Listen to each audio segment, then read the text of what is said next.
I always thought wedding vows were supposed to come from the heart. For weeks, I stayed up late, sitting at my small desk with a notebook open, writing line after line about what Eric meant to me.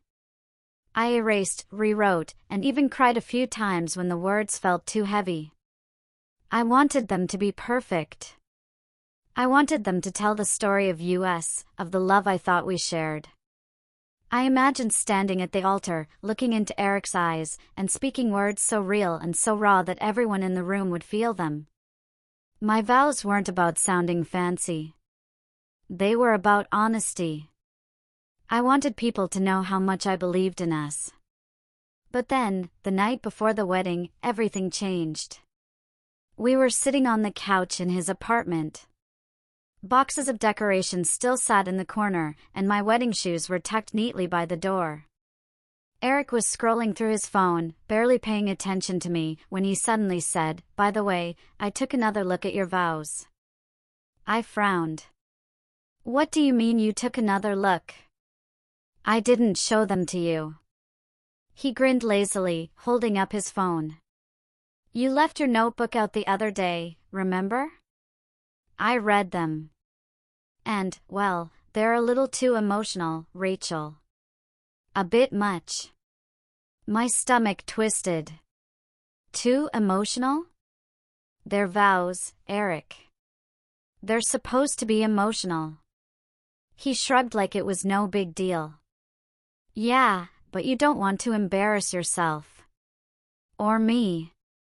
People don't need all that crying and dramatic stuff. They just want simple promises. Keep it classy. Clean." I stared at him, my mouth dry. "So what are you saying?" Eric leaned forward, reaching into his bag. He pulled out a folded piece of paper and handed it to me. "Here. I wrote you a version. It says everything you need, without all that extra fluff." I opened the paper, my hands trembling. It said things like, "I promise to respect you. I will stand by you in good times and bad. I look forward to building a future with you." It wasn't terrible. But it wasn't me. It wasn't us. It was cold, generic, like a form letter you could find online. There was no mention of the way we met. No mention of how he used to hold me when I cried. No mention of the inside jokes that carried us through hard days. It was safe. Too safe. I looked up at him. "Eric, these aren't vows. These are empty words." He smirked.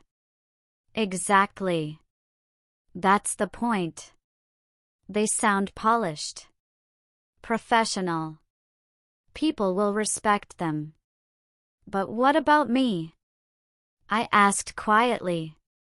"What about what I want to say?" He sighed and rubbed his temples.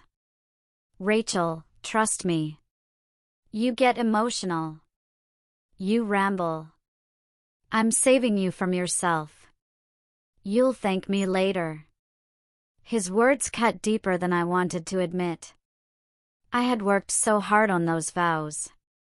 They were a piece of my heart on paper. And now, he was telling me they were wrong, too messy, too much. I wanted to scream. I wanted to tell him he had no right to take my voice away. But instead, I just sat there, staring at the paper he gave me, while my heart sank lower and lower. Maybe he was right. Maybe I was too emotional. Maybe people would laugh if I read my real vows. "Okay," I whispered. "I'll think about it." Eric smiled, satisfied. "Good girl. I knew you'd understand. Good girl." The way he said it made my skin crawl. Later that night, when he fell asleep, I locked myself in the bathroom with my notebook. I ran my fingers over the pages I had written, the ink smudged in some places from tears. I read the lines aloud softly, and each word felt like a knife in my chest. Why wasn't I allowed to share them? Why wasn't my love good enough? I thought about the wedding guests. Would they really laugh? Or was Eric just trying to silence me for some reason I didn't yet understand? I pressed the notebook to my chest and whispered, "These are my words. These are me." The next morning, Eric acted like nothing was wrong. At breakfast, he laughed with his groomsmen, joking about the reception food and the bachelor party they had barely survived. He kissed my cheek in front of his mom and said, "Rachel's ready for the big day." Everyone smiled, and for a moment, I almost believed it. But then I remembered the paper in my bag. His version of my vows. The one he expected me to read. And the doubt came rushing back. That afternoon, I slipped away to call my mom. "Sweetheart, are you nervous?" she asked kindly. I hesitated. "Yeah. I mean, a little. It's just, Eric thinks my vows are too emotional. He wants me to read ones he wrote instead." There was silence on the line for a moment. Then she said, "Honey, vows are supposed to be emotional. They're supposed to be yours. Why would he want to change that?" "I don't know," I whispered. "Maybe he thinks people will laugh at me." My mother's voice sharpened. "Rachel, if the man you're about to marry can't respect your voice, you need to ask yourself why." Her words sank deep. Why, indeed. That evening, I overheard Eric talking to one of his groomsmen in the hallway. "Don't worry," Eric said with a laugh. "She won't be too emotional tomorrow.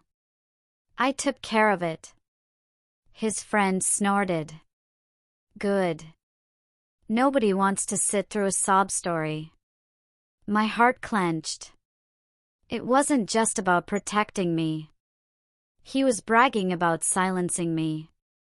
And for the first time, I wondered, was this just about vows? Or was there something else he was trying to hide? That night, I sat alone with both sets of vows, his version and mine. I stared at his paper until my vision blurred. Then I folded it neatly and tucked it back in my bag. I placed my vows under my pillow, my fingers brushing the words I had written. And I whispered to myself, if he doesn't want me to speak from my heart, then maybe I'll speak the truth instead. If your fiancé told you your vows were too emotional and handed you his version to read instead, what would you do? Stick to his script, or hold on to your own words like I did? What time is it where you are? And which city are you watching from? Drop a comment below. I want to see how far this story is reaching and who out there quietly understands. Don't forget to hit that subscribe button and ring the bell because in the next part 1 get the biggest shock of my life. I woke up early the next morning with my heart already beating too fast. I stared at the ceiling and tried to pretend that everything was normal. I told myself that every couple has small fights before their wedding. I told myself that Eric was just nervous and trying to keep things clean, like he said. But the truth was sitting in my chest like a heavy stone. He had taken my words. He had taken my voice. And he had not even said please. I made tea and held the warm mug in both hands. The steam curled up and touched my face. I tried to let the heat calm me down. It did not work. My hands still shook. I kept hearing his voice in my head telling me, "Good girl," like I was a child who had done what she was told. I decided to go for a walk. I put on a sweater and my old sneakers and walked around the block, counting my steps to slow my breath. The morning air felt cool and sharp. A delivery truck rattled past. A dog barked from behind a fence. Everything looked the same as it always did, but nothing felt the same inside me. When I got back to the apartment, Eric was already dressed. He wore a crisp shirt and was tying a tie in the mirror. He smiled at himself as if he had just gotten a promotion. "Big day," he said. "Rehearsal at noon. Don't be late." "I will be there," I said quietly. He kissed the top of my head and grabbed his keys. "Love you," he added quickly, the words falling out of his mouth like loose change. He did not wait for my reply. The door closed behind him with a soft click. I stood in the quiet room and felt that heavy stone roll deeper inside my chest. My phone buzzed, and I saw a call from my maid of honor, Maya. Her voice always sounded like bright sunlight. "Good morning, bride," she said. "How are you holding up?" I tried to smile even though she could not see me. "I am fine."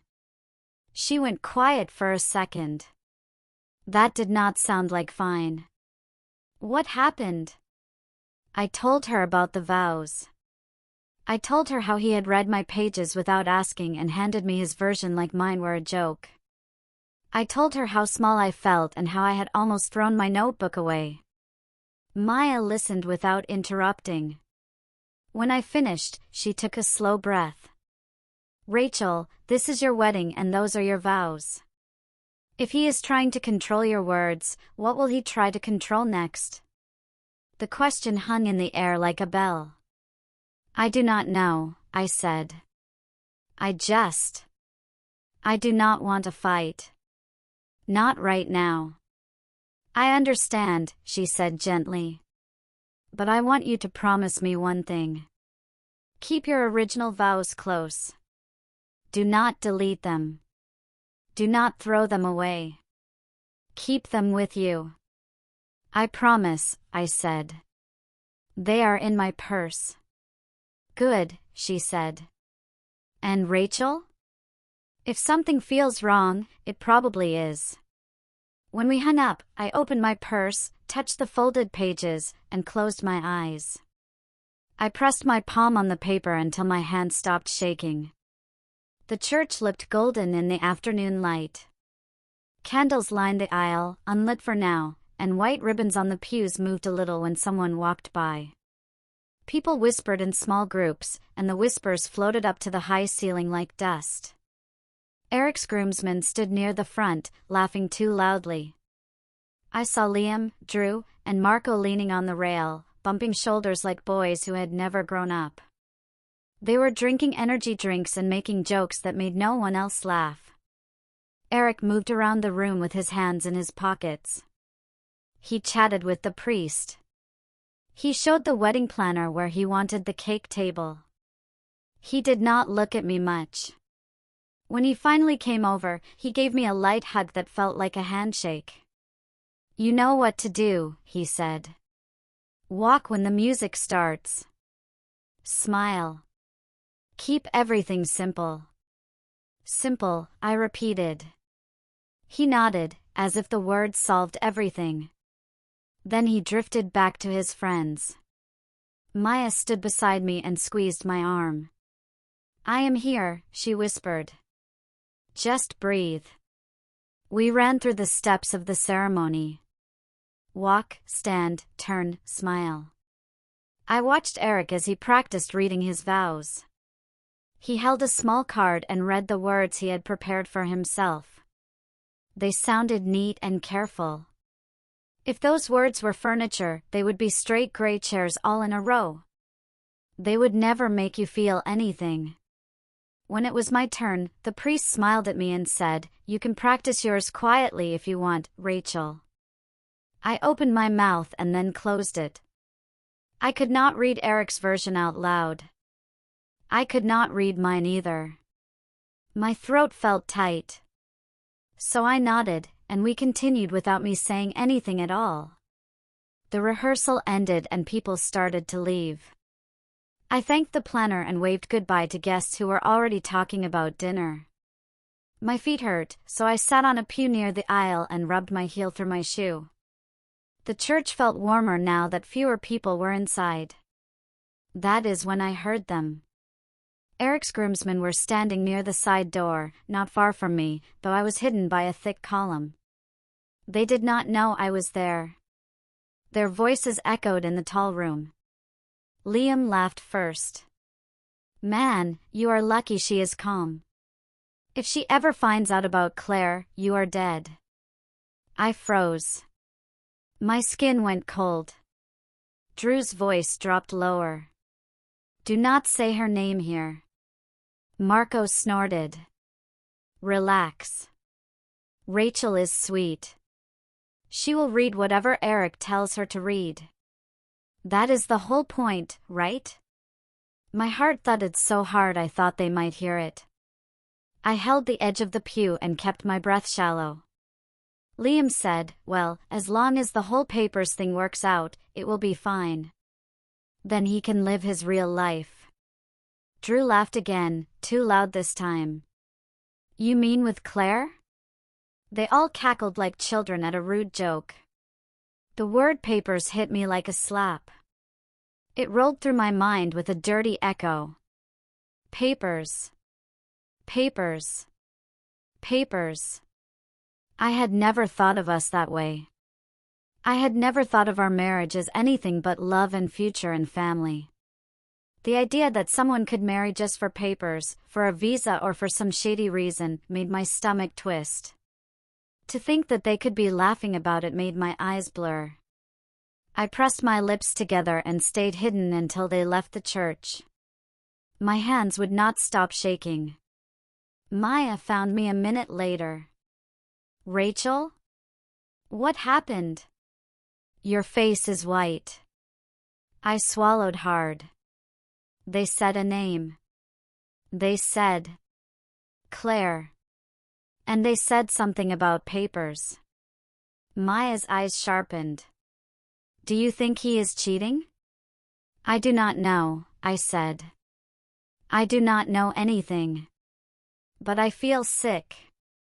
She wrapped her arms around me and held me until my heartbeat slowed. Listen to me, she said softly. Do not confront him yet. If there is something to find, you need proof. The word proof felt steady and strong. It felt like a rope I could hold. That evening, we met friends and family for a small rehearsal dinner. The restaurant had hanging plants and warm lights. Plates clinked and laughter rose and fell like waves. I sat beside Eric and pushed my food around with my fork.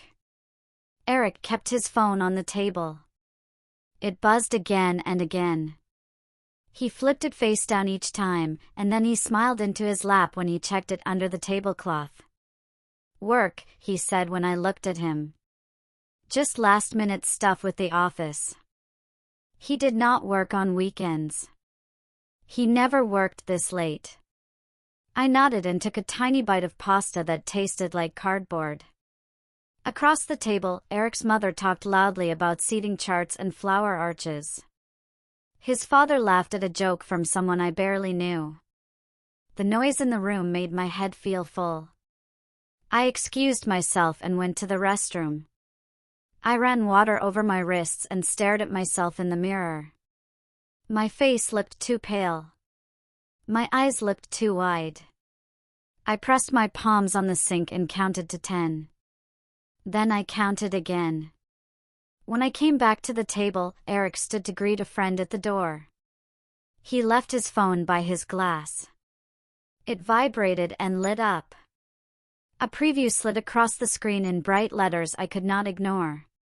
Claire, will she cry tomorrow or keep it clean like you said? I am still coming. I want to see your face when it is done. My body went cold from the inside out. The buzzing stopped. The screen went dark. I sat down very slowly and folded my napkin in half and then in half again until it was a tiny square. My thoughts felt like a noisy room, with voices bumping into each other. He had said my vows were too emotional. He had said he needed them clean. He had told his friend he took care of it. He had told someone named Claire that she could come to our wedding and watch. A quiet voice inside me said, "This is not about you talking too much. This is about him hiding too much." Maya met me outside after dinner. The air smelled like rain, even though the sky was still clear. "What did you see?" she asked. She could read my face like a book. "A text," I said softly. "From Claire." She said she is coming tomorrow. She asked if I will cry or keep it clean like he said. Maya's eyebrows knit together. So he lied. He is planning something. And he does not want you to speak freely because your words are not the only thing in that room that can make noise. What do you mean? I asked. I mean the truth, she said. Truth makes noise. Even if you whisper it. I wrapped my arms around myself. I feel like the floor under me is not solid anymore. Maya set her hands on my shoulders. Then build your own floor. If you are going to confront him, do it in a way that leaves no doubt. Do not scream. Do not cry. Get proof. Hold it in your hands. And when you are ready, say as little as you need. Her voice was calm and firm, like a lighthouse. I took a slow breath and felt the air finally reach the bottom of my lungs. Proof, I said again. I can do that. When Eric dropped me off later, he said he had to check on a thing with Liam and would be late. He kissed my cheek again like a person who signs a receipt without reading it. Then he left. I sat on the couch and stared at the door for a long time. I did not want to be the kind of person who checks someone's phone. I did not want to be the kind of person who looks for lies. But I also did not want to be a bride who walks into a lie with her eyes closed. I knew his phone code from months ago, when he had asked me to play music in the car. I did not know if it had changed. My hands shook just thinking about it. I walked to the bedroom and opened my purse. I took out my notebook with my vows and set it on the bedspread. I touched the cover and felt the familiar little dents where my pen had pressed too hard. Then I pulled out a second small notebook, the one I used for lists, vendor numbers, timing notes, and small reminders. I wrote a new list on the last page. It had only 3 lines. Proof. Backup. Calm. I closed the notebook, placed it under the pillow, and sat in the dark room until I could hear my own breath again. After midnight, I heard Eric come back. He moved around the kitchen softly, opening and closing a cabinet. He hummed a small tune and laughed under his breath like he had told a joke to himself. I did not move. I lay still and watched the dim light from the hallway touch the bedroom floor. I heard his phone buzz on the counter. I heard the tiny sound he makes when he smiles.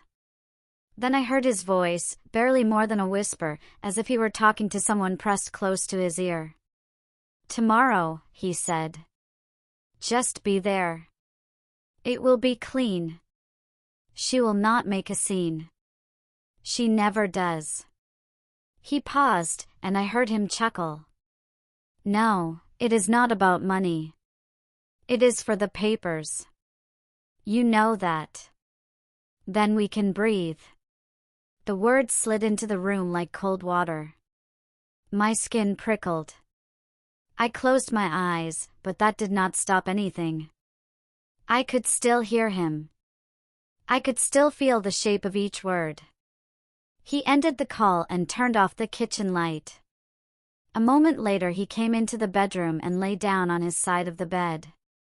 He fell asleep quickly, like he had done something easy and ordinary. I stared at the ceiling. I did not move. I did not cry. I did not scream. I did not shake him awake and ask him how he could do this to me. I only whispered into the dark, okay. The word felt small, but it was not weak. It was a promise to myself. Okay. Get proof. Make backup. Stay calm. Tomorrow would not be the day he thought it would be. If you heard your fiancé whisper that your wedding was just for the papers and saw texts from a mistress who planned to attend, what would you do next? Confront him right away or stay quiet and gather proof for the perfect moment? Tell me in the comments, and do not forget to subscribe for more sweet revenge stories. I did not sleep much that night. Eric snored lightly beside me, rolling over now and then, but I just lay on my back staring at the ceiling. Every time I closed my eyes, I heard his voice again. It is not about money. It is for the papers. You know that. Then we can breathe. The words felt like nails being tapped slowly into wood. Each one hammered into me. Papers. Breathe. Tomorrow. By the time the first thin gray light of morning slipped through the curtains, my body felt heavy, like I had not rested at all. My head buzzed, but my decision was clear. Today, I needed proof. Eric woke up cheerful, humming as he shaved. He kissed me on the forehead, asked if I wanted pancakes, and acted like nothing had changed. Big day, he said with a smile. Final touches. By tomorrow night, you'll be Mrs. Eric Daniels. I forced a small smile. Yes. Tomorrow. He left to run errands with Liam, his best man. The moment the door clicked shut, the apartment felt different, like it belonged to me again, just for a little while. I stood in the living room, the morning light spilling across the carpet, and whispered, "Okay, Rachel. Time to find out the truth." Eric's phone sat on the counter, plugged into the charger. My pulse jumped. I had never been the kind of person who snooped. I believed in trust. I believed in privacy. But trust was not what Eric had given me. He had given me doubt, secrets, and whispers to someone else. I picked up the phone with both hands. My palms were sweaty, and my fingers trembled. I entered the code I remembered from before, 0422. The screen lit up. It worked. My chest tightened. I almost dropped it right there. I opened his messages. At the top of the list was Claire. My stomach clenched. I tapped her name. And there it was. Thread after thread of messages.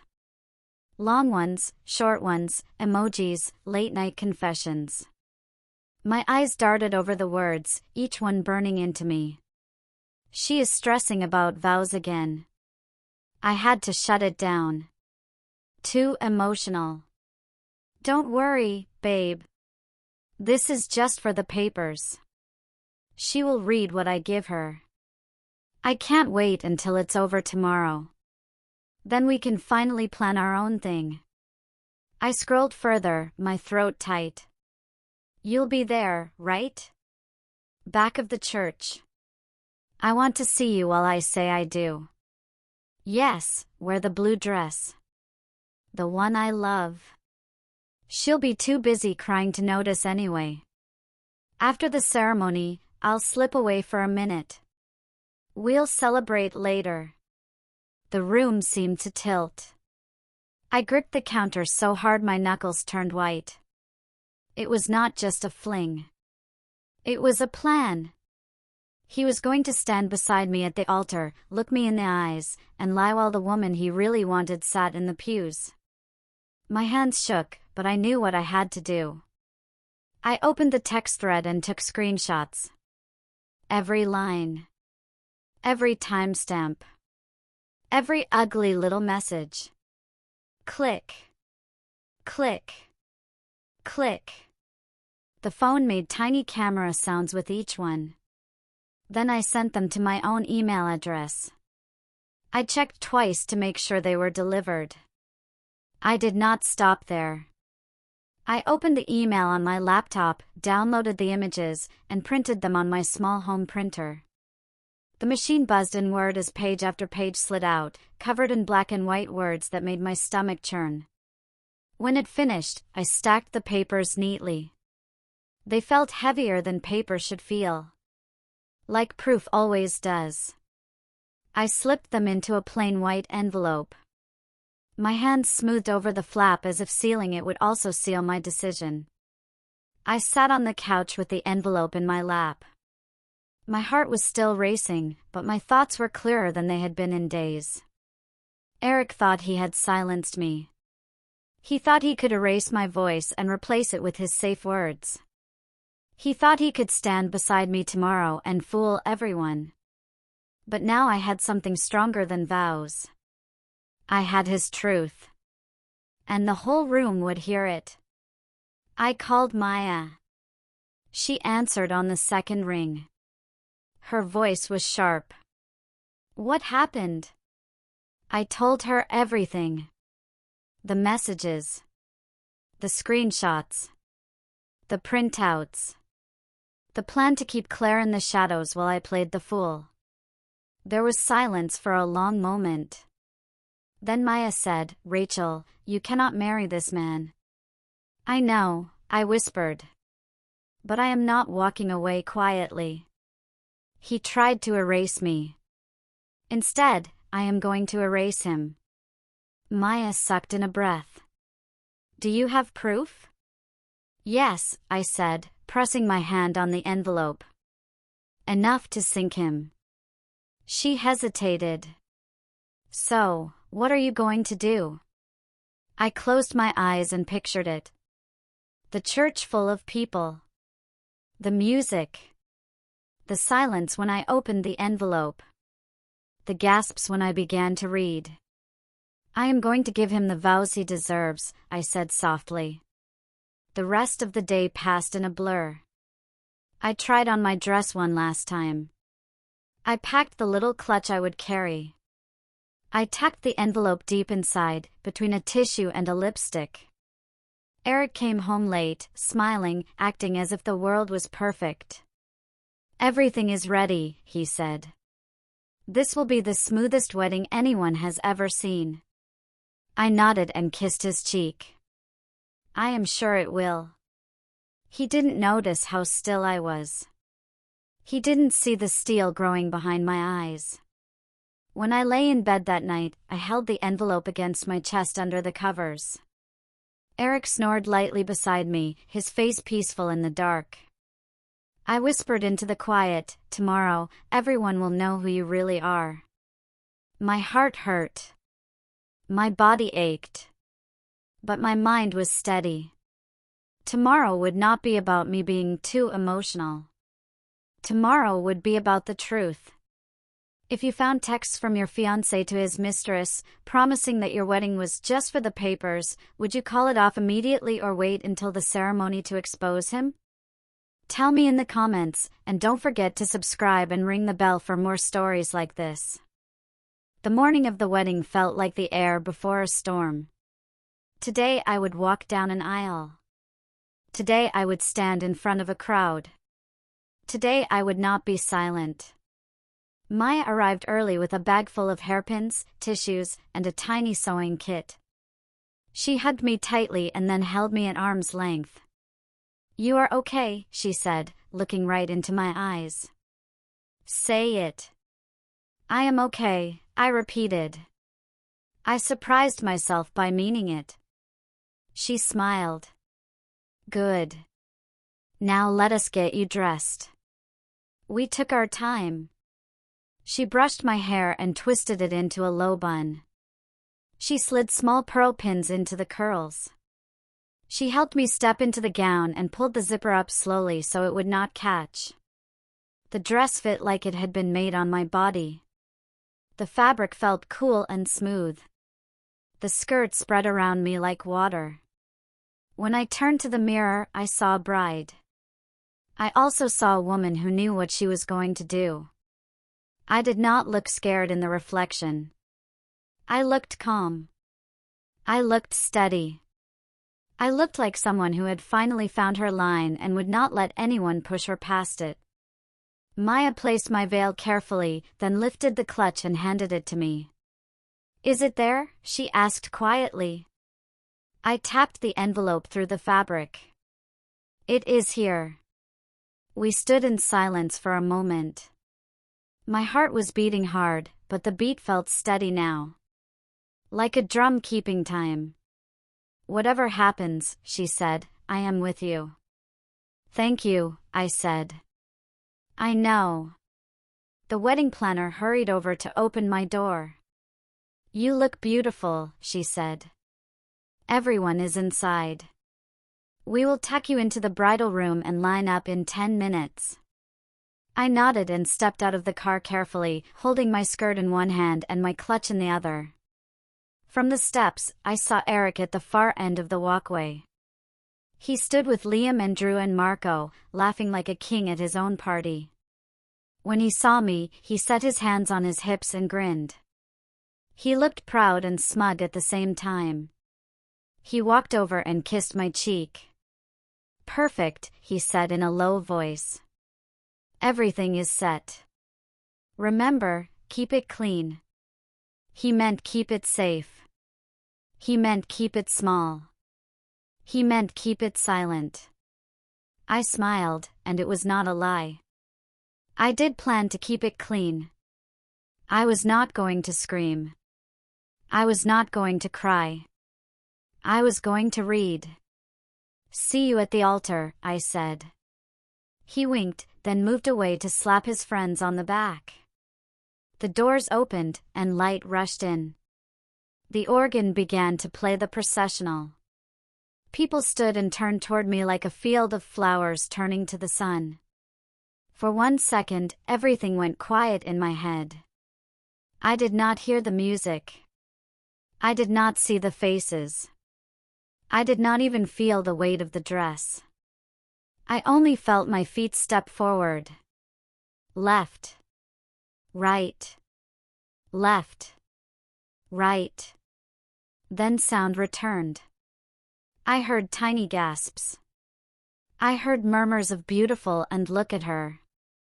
I kept my eyes on the altar. I did not rush. I did not wobble. I walked like a person who knew exactly where she was going.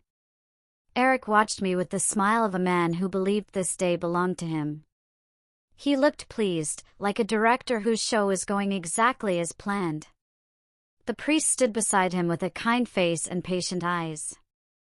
As I reached the front, Maya took my bouquet for a moment so I could take Eric's hands.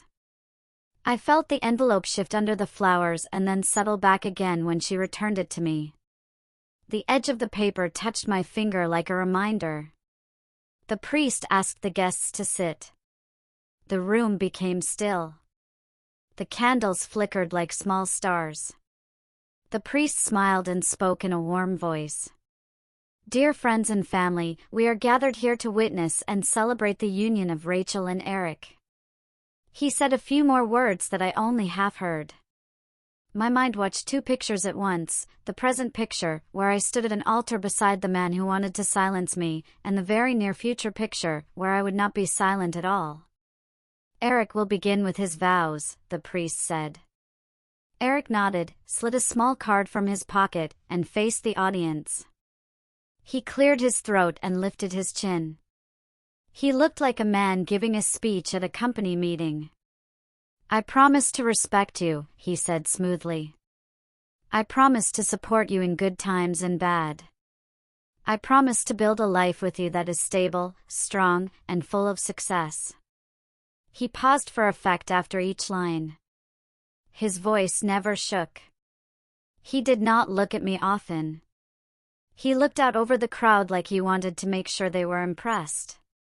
He kept speaking. He kept smiling. I watched his mouth shape words like polished stones. There was nothing wrong with the words. There was just nothing real in them for me. When he finished, he slipped the card back into his pocket and squeezed my fingers as if to say, "See? Simple. Clean." Polite applause rose from the pews. A few people dabbed their eyes because they always cry at weddings. I looked down at my bouquet. I could feel the edge of the envelope. The paper pressed gently into the side of my finger. It felt like a heartbeat under my hand. The priest turned to me and smiled kindly. "And now, the bride." I lifted my bouquet slightly, slid my fingers under the ribbon, and pulled out the envelope. Eric's smile twitched. It was small, but I saw it. I opened the envelope and took out the printed pages. I raised my eyes and looked out at the people who had come to witness Vows. My voice felt steady as a straight path. Before I share my vows, I said, I need to share something else. I rested the pages on top of my bouquet so they would not shake in my hand. I looked at Eric. His eyes had narrowed just a little. His jaw had tightened. These are words Eric wrote, I said clearly. But he did not write them to me. A ripple moved through the room. It was not loud. It was the sound a crowd makes when they feel cold air where there should be warmth. I looked down at the first page and read the line I had chosen to start with. I read it slowly. I let each word fall into the quiet. Don't worry, babe. This is just for the papers. She will read what I give her. The room did not move. Even the candles seemed to stand still. I lifted my eyes and looked at Eric. His face had gone pale. He opened his mouth and then closed it without sound. I lowered my gaze to the page again. My finger slid under the next line. My voice did not shake. Wear the blue dress I love. Sit in the back. She will not make a scene. Someone in the pews gasped. A chair scraped against the floor. I heard a woman whisper, "Oh no." I turned my head slowly toward the back rows. I saw a flash of a blue dress. I saw a young woman freeze in her seat, her hands clutched tight around a small purse. Her eyes were huge. She looked like she wanted to sink through the floor. I looked back at Eric. He took a half step toward me and whispered through his teeth, "Rachel. Stop." I did not step back. I did not step forward. I stayed exactly where I was. I lifted the page. These, I said, are his real vows. If you were standing at the altar with proof in your hands, would you stop there or keep reading every message out loud? Tell me what you would do in the comments, and do not forget to let me know where you are watching from. Eric's fingers twitched around mine. He leaned closer, his jaw tight, his whisper sharp as glass. "Rachel. Stop this right now." I turned my head slightly and met his eyes. His blue eyes that had once looked soft and safe now looked like storm clouds. He wasn't pleading. He was demanding. I let out a slow breath and looked back at the crowd. He told me my vows were too emotional, I said calmly. But these are the words he thought I would never read. Gasps rippled through the pews. Some people shifted uncomfortably. Others leaned in closer. I lowered my gaze to the page again and read the next line. "I can't wait until it's over tomorrow. Then we can finally plan our own thing." A wave of whispers rolled through the room. Heads turned, eyes wide. I looked back at Eric. His lips were pressed tight, his face pale. His mother in the front row clutched her pearls and whispered, "Eric, tell me this isn't true." Eric's jaw clenched. He shook his head slightly, but no words came out. I lifted the second page, steady now. "Yes, wear the blue dress. The one I love. She'll be too busy crying to notice anyway." I paused and let my eyes sweep the crowd. In the back row, I saw the woman again, the woman in the blue dress. Her cheeks burned bright red. She half rose from her seat, then sank back down, covering her face with her hands. Gasps filled the room again. Some guests looked at her. Others turned back to Eric, their faces hard and cold. Eric leaned in closer, his whisper desperate now. "Rachel, please. This isn't the place." I turned my head and looked him dead in the eyes. My voice was steady. "You're right. It isn't the place. But you made it the place when you brought her here." Gasps again. Louder this time. Someone in the front row muttered, "Oh my God." Eric tried to grab the papers, but I pulled my hands back against my chest. "Don't," I said, my voice sharp now. "These are mine. You took my words from me. You don't get to take these too." He froze, his face darkening. I looked back at the pages. "After the ceremony, I'll slip away for a minute. We'll celebrate later." There was no mistaking it now. No one could think I was twisting the truth. These were his words, his messages, his promises, but not to me. The priest shifted awkwardly, clearing his throat. "Perhaps." "No," I interrupted softly, my eyes still on the crowd. "Everyone deserves to know the kind of man standing here." Whispers grew louder. Some people shook their heads. One of Eric's uncles muttered, "Disgraceful." I saw Liam, his best man, standing stiff with his jaw tight. Drew and Marco looked at the floor like schoolboys caught cheating. I lowered the papers slightly and looked to the back of the church. My eyes met the woman in the blue dress. She stared at me, her face pale now, her hands trembling in her lap. "I don't blame you," I said softly, though my voice carried. "He lied to me. He probably lied to you too. But I will not let him lie to everyone else."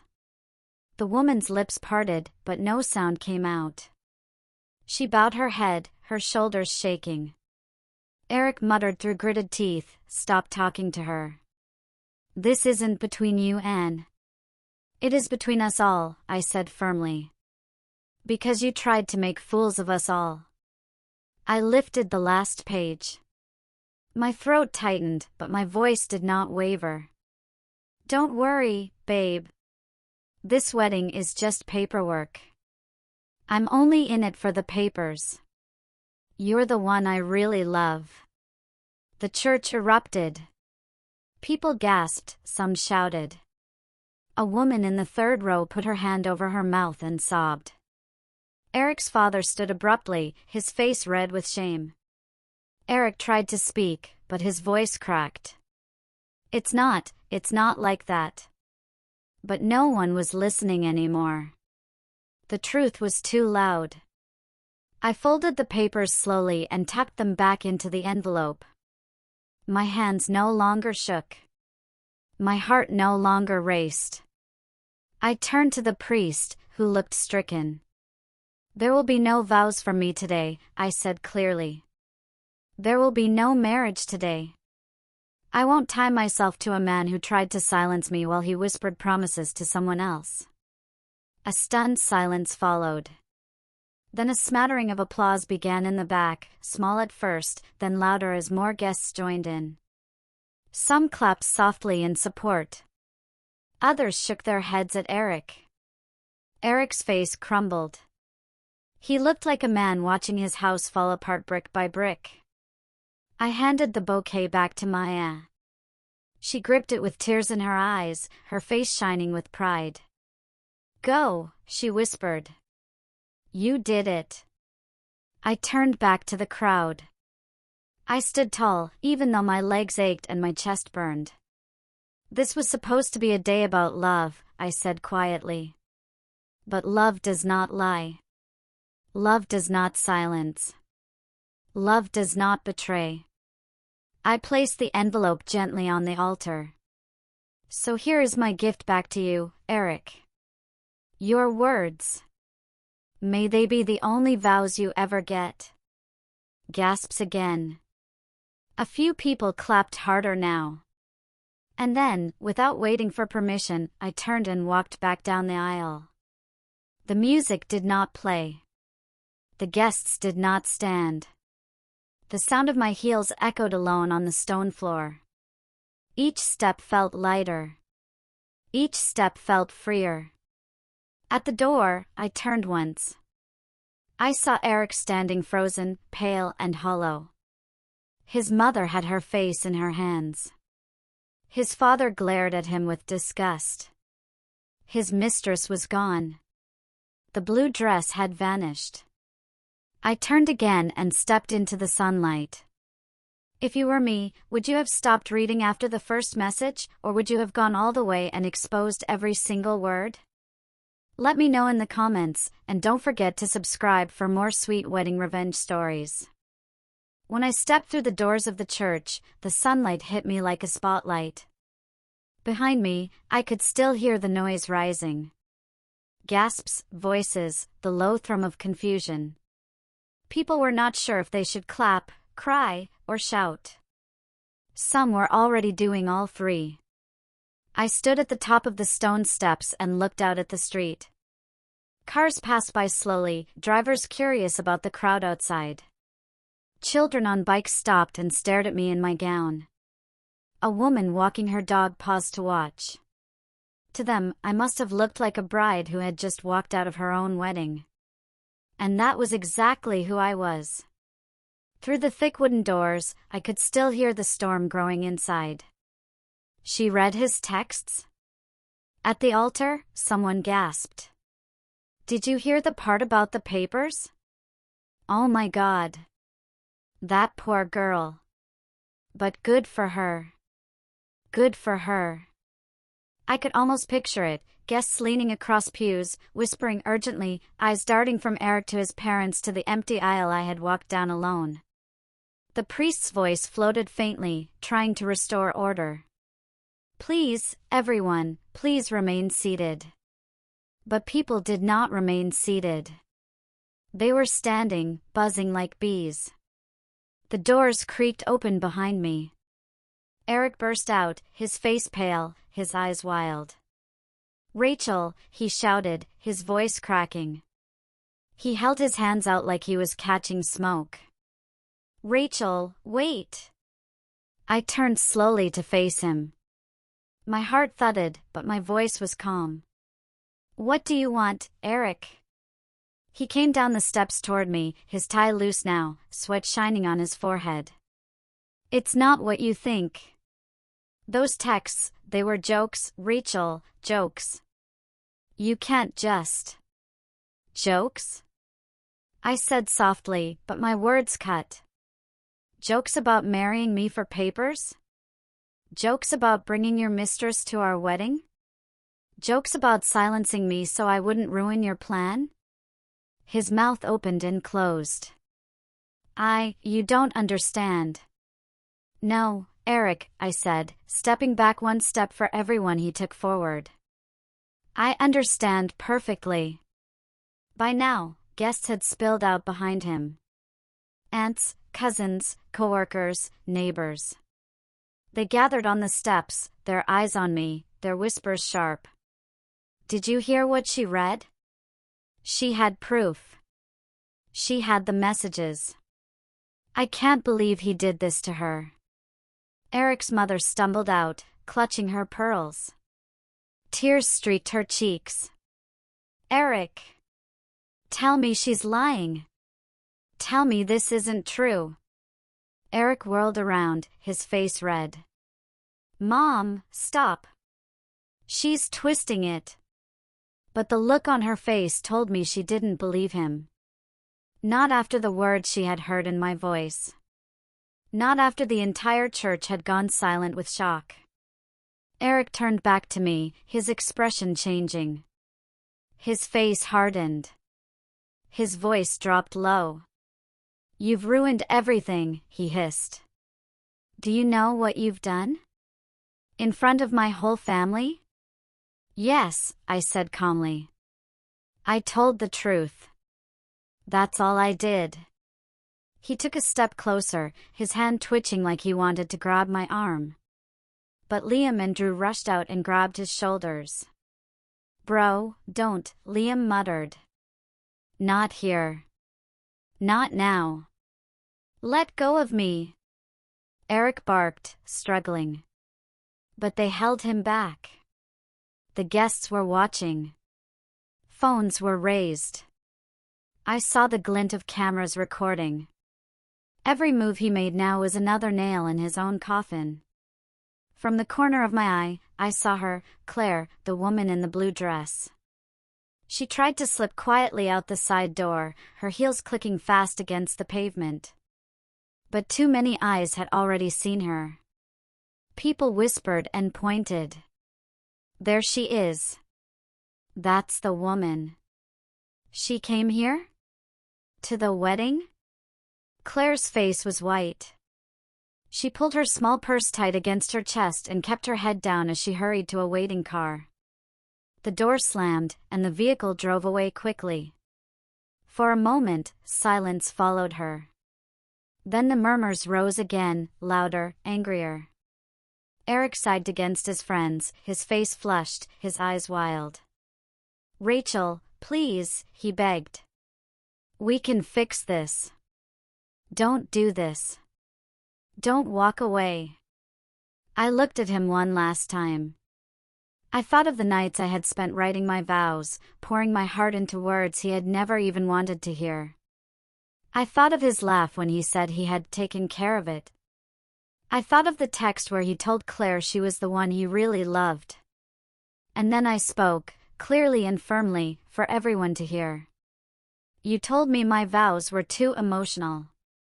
But they weren't. They were honest.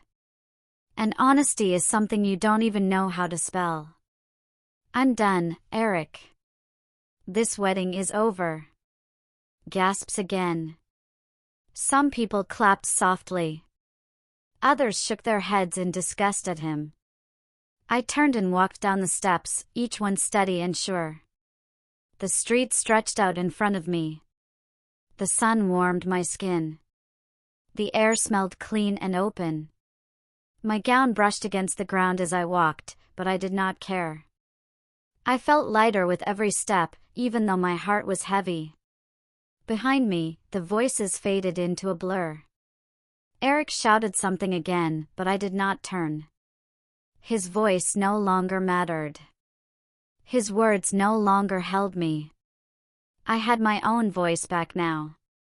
And I was not giving it up again. Halfway down the street, I felt a hand slip into mine. Maya had followed me out. She squeezed my hand tight, her eyes shining with tears. "You were brave," she whispered. "You were so brave." I let out a shaky laugh. "I don't feel brave. I feel broken." "You're not broken," she said firmly. "You're free." We walked together, hand in hand, as the church bells above rang noon. The sound rolled across the city like a reminder.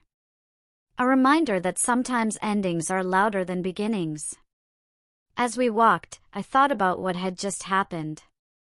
I thought about how he had wanted me quiet. I thought about how he had taken my vows away and tried to replace them with empty promises. I thought about how he had planned to stand beside me while his mistress watched from the back. And I thought about how, in the end, his own words had destroyed him. It wasn't my emotions that ruined him. It was his lies. If you were walking away from your own wedding like I did, would you feel heartbroken, or would you feel free? Tell me in the comments, and don't forget to let me know what time it is where you are. The reception hall had been booked months in advance, paid for by Eric's parents, arranged like a crown for their perfect son. But the bride was gone. The groom was ruined. The crown had cracked. I should have gone straight home after leaving the church. I should have taken off the dress, washed my face, and curled up under a blanket. But something inside me burned. Something inside me whispered that the story wasn't finished yet. So, instead of driving home, Maya and I drove to the reception. When we walked in, the place was buzzing with confusion. Guests had left the church in a storm of whispers and phone calls. Many had come straight here, unsure what to do. Some clutched glasses of champagne already, their eyes wide. Others huddled in corners, whispering urgently about what they had just witnessed. The DJ stood awkwardly by his booth, scrolling on his phone, clearly waiting for instructions. The servers moved around nervously with trays of food, unsure whether to serve. And then, when I stepped through the doorway in my gown, every head turned. The room fell silent. Forks clinked against plates, then stilled. A champagne flute was set down too hard, making a sharp crack. People stared, their mouths open, waiting. I walked calmly to the front of the room. My heels clicked against the polished floor, the sound echoing like a drumbeat. I picked up the microphone from its stand. My fingers wrapped around the cool metal. "Good afternoon," I said softly. My voice carried anyway. "I know this is unusual. Brides don't normally give speeches like this. But then again, this hasn't been a normal day." Nervous laughter rippled through the room. Some people shifted in their seats. Others leaned forward, eager to hear more. I was supposed to stand at an altar today and promise forever to a man who never intended to give me honesty, I continued. Instead, I gave him back his own words. And I walked away. Gasps again. Murmurs. A woman in the second row clutched her husband's arm. A young cousin whispered, "She really did it." I let the silence stretch, then spoke again. "Some of you may be shocked. Some of you may be embarrassed. Some of you may even be angry. But I want you to understand something." I took a deep breath. What happened today wasn't about revenge. It was about truth. And truth has a way of shining, even when people try to bury it. Eric's parents sat stiffly at the front table. His mother's hands shook as she held a napkin to her lips. His father's face was hard, his eyes narrow. I looked right at them. To Eric's parents, I am sorry. I know this day was supposed to be a celebration. But you raised a man who thought lying was easier than loving. And that is not something I can live with. Eric's mother looked away, her shoulders trembling. His father clenched his jaw and stared at the floor. I turned my gaze back to the crowd. To all of you here, friends, family, neighbors, you witnessed what kind of person he truly is. You heard his words with your own ears. And now you know why I couldn't marry him. Love is not built on lies. Love is not a contract for papers. Love is not something you whisper to one person while holding the hand of another. The room was quiet, completely still. Even the servers had stopped moving. On the nearest table sat a tall glass of champagne. I picked it up slowly, holding it so the bubbles caught the light. "This was supposed to be a wedding toast," I said. "So let's make it one. Not for the couple you expected to celebrate, but for the lesson we all learned today." I lifted the glass high. Here's to honesty. Here's to courage. Here's to walking away when walking away is the only path left.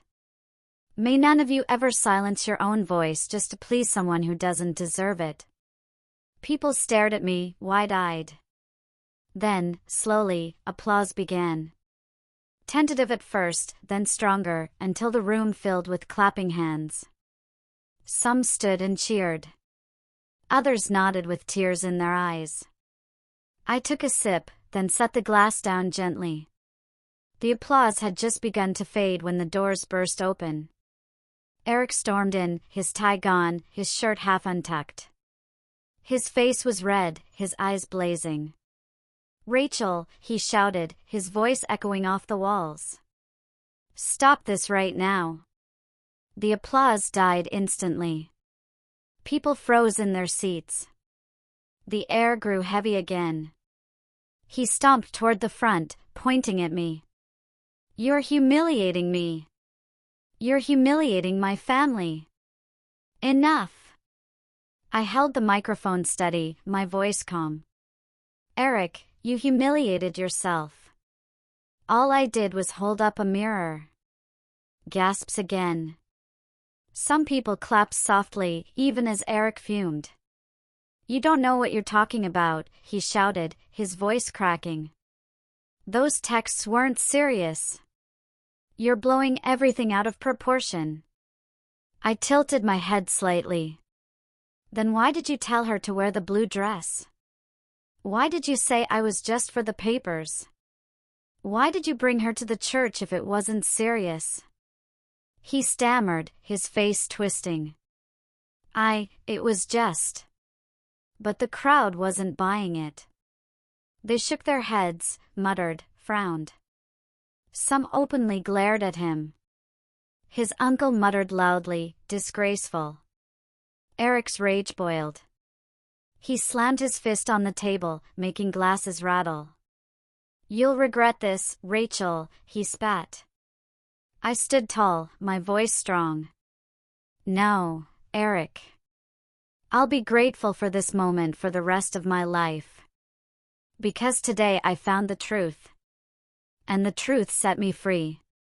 I placed the microphone back on its stand and turned away. The crowd erupted again, this time with louder applause, cheers, even whistles. Eric shouted my name again, but his voice was drowned out by the clapping. Maya rushed to my side, her hand gripping mine. Come on, she whispered. Let's go. We walked out together, past the tables, past the flowers, past the shocked faces and supportive smiles. And as the doors closed behind us, I felt the weight lift from my chest. Outside, the air was cool against my skin. I could still hear the faint echo of clapping inside. I could still hear Eric's voice, cracking and desperate, fading into nothing. I looked down at the gown, at the pearls in my hair, at the faint smudge of champagne on the glass I had left behind. This wasn't the wedding I had planned. But maybe it was the one I needed. Because instead of promising forever to a liar, I had promised honesty to myself. And that was a vow I would keep. If you were me, would you have stayed silent and let the day pass, or would you have taken the mic and given that toast? Tell me in the comments, and subscribe so you don't miss where I share what happened in the days and weeks after the wedding. The days after the wedding felt like waking up from a dream. Not the kind of dream you forget, but the kind that clings to you, heavy and strange, even when the sun is out. I woke up the morning after still in my gown. I had fallen asleep on Maya's couch, my hair undone, pearls scattered on the cushion like broken promises. When I opened my eyes, the light through the window felt sharper, cleaner. For the first time in weeks, my chest wasn't heavy. It wasn't joy, not yet. But it was relief. By noon, my phone was buzzing nonstop. Some were from unknown numbers. Some were from family. Some were from people I hadn't spoken to in years. Everyone wanted to know, was it true? Did I really read his texts at the altar? Did I really walk away? At first, I ignored them. I couldn't keep repeating the story, not while the pain was still raw. But then my cousin called. Rachel, she said breathlessly, I just want you to know you did the right thing. Everyone is talking about it, and they all think you were brave. Her voice cracked. I wish I had done what you did years ago. That stopped me. I realized this wasn't just gossip. This was a warning bell ringing in people's hearts. Maybe my pain wasn't just mine. Maybe it was showing other people something they needed to see. Later that week, Eric's mother called. Her voice was soft and tired. I don't expect you to forgive him, she said. But I want to thank you. If you hadn't exposed him, he would have dragged you into a lifetime of lies. I didn't raise him for that. I don't know where he learned it, but her voice broke. I'm sorry, Rachel. I closed my eyes. Part of me wanted to scream at her, to ask why she hadn't seen who her son really was. But another part of me softened. She had lost a son that day just as I had lost a fiancé. Thank you, I said quietly. I know it wasn't easy to call. We didn't speak long. But her words stayed with me. She wasn't excusing him. She was admitting the truth. That meant something. Of course, not everyone was kind. On social media, whispers turned into posts. Some said I was dramatic. Some said I had humiliated him too much. Some said I should have walked away quietly, without making a scene. At first, the comments stung. But then I remembered the look on Claire's face when I read those words aloud. I remembered the gasps in the church when the truth spilled out. I remembered the applause when I raised my glass. And I realized the people who called me dramatic were the same kind of people who would have stayed silent in my place. And silence is exactly what Eric had wanted. I wasn't sorry for breaking it. I heard from mutual friends that Eric tried to spin the story. He told some people I had faked the texts. He told others I had misunderstood him. But the screenshots were real. Too many people had seen them. His lies fell flat. Within a week, his job heard about it. Apparently, a client had been at the wedding. Word spread fast, and soon he wasn't just the groom who got left. He was the man who tried to marry for papers while cheating on his fiancé. He stopped showing up online. He stopped answering calls. And just like that, the man who had once filled every corner of my life became a shadow. I didn't hear from Claire directly. But through whispers, I learned she left town. She had family in another state and packed her bags fast. Maybe she was ashamed. Maybe she was angry. Maybe both. A part of me almost pitied her.